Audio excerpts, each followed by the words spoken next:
আরজিকরের যে ঘটনা ঘটেছে তার পরিপ্রেক্ষিতে আজকে যে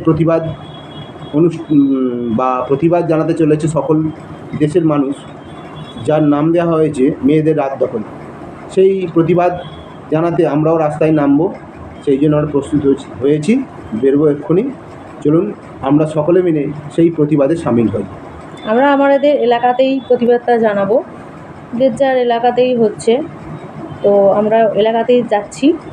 আপনারাও আমাদের সঙ্গে থাকুন, আপনারাও প্রতিবাদ জানান, এটা দরকার, খুবই প্রয়োজন। এবং এই প্রতিবাদটা যখনই প্রয়োজন পড়বে তখনই মানুষদের সকলেই বেরিয়ে যাব। এটা আজকের নতুন ঘটনা নয়, এর আগেও প্রচুর এরকম ঘটনা ঘটেছে, কিন্তু এখন যে মানুষ এইভাবে প্রতিবাদ করছে এটাই সবথেকে ভালো লাগছে, যে এই প্রতিবাদটার দরকার ছিল, এই প্রতিবাদটার দরকার। আমরা যদি মেয়েরা না এগিয়ে এসে এইভাবে প্রতিবাদ করি তাহলে আমরা সমাজকে পাল্টাতে পারবো না, এটা আমাদের খুবই প্রয়োজন। আজকে চলুন আমাদের সাথে আপনারাও প্রতিবাদ করুন, সঙ্গে থাকুন।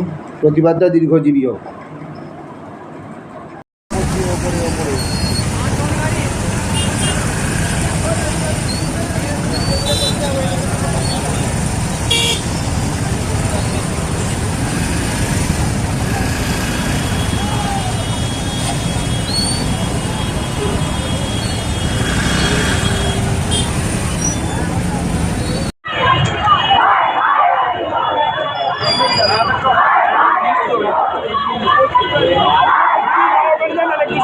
গাড়িগুলো লেগে যাবে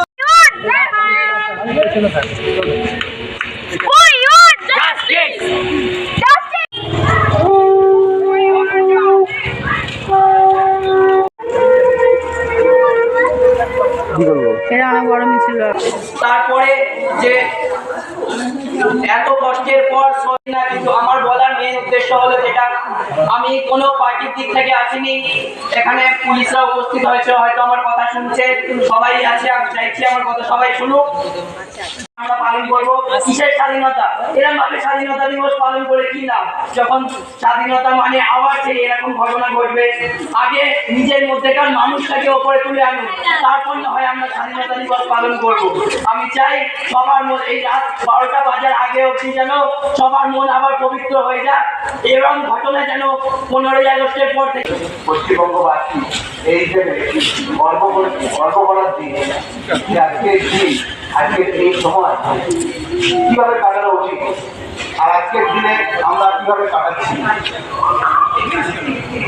এই সমাজ ব্যবস্থার জন্য কি আমাদের যারা স্বাধীন করে গেছেন করে দিয়ে গেছে, আজকের দিনে সেই মা বোনের প্রতি অত্যাচার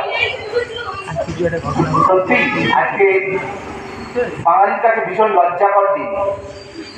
এই লজ্জাকর দিনে আমাকে কিছু বলতে হচ্ছে, এটা একজন আমি বাঙালি হিসেবে নিজে লজ্জিত। এই সমাজ ব্যবস্থা কি হওয়া উচিত ছিল? আসুন সকলে কাঁধে কাঁধ মিলিয়ে আমরা মা বোন, সবথেকে পৃথিবীর পবিত্র সম্পর্ক ভাই বোন, এই ভাই বোন পবিত্র সম্পর্কটাকে বজায় রাখি। আজকে আমাদের মধ্যে থেকে একটা বোন চলে গেছে, দীর্ঘ দিন যারা বাঁচতে হবে আমাদেরকে দেখবো, আর এইভাবে আরো কত বোন চলে যাবে। আগে তো অনেক বোনই গেছে বা দিদি গেছে, তাদের জন্য আমরা কি করেছি, রাস্তায় একটু মোমবাতি জ্বালিয়েছি জন্য। আসুন আমরা মানুষ হিসেবে তাদের কাজ মিলে ভাই বোন, মা ছেলে, দাদা ভাই, এই সম্পর্কে এগিয়ে আসুন। না কোনো এখানে রাজনীতি, না কোনো কিছু, এখানে একটাই নীতি, মানুষের নীতি। মানুষের জন্য আমরা সবাই দিনের শেষে মানুষ। আর যারা করেছে সেই অমানুষদের অত্যাচার বন্ধ করতে, আর এই জাস্টিস ফর আরজিকর গোটা দেশ, গোটা পৃথিবী বয় যে বাংলার বদনাম আসুন এই স্বাধীনতা বাংলার বদনামের জন্য আমরা স্বাধীন হয়েছিলাম না, কখনোই না। তো আসুন আজকের দিনে আমরা হাতে হাত মিলিয়ে কাঁধে কাঁধ মিলিয়ে ভাই হিসেবে, বোন হিসেবে, দিদি হিসাবে এই লড়াইটা চালিয়ে যাই। আমরা এই ছোট্ট বক্তব্য এখানে রাখলাম।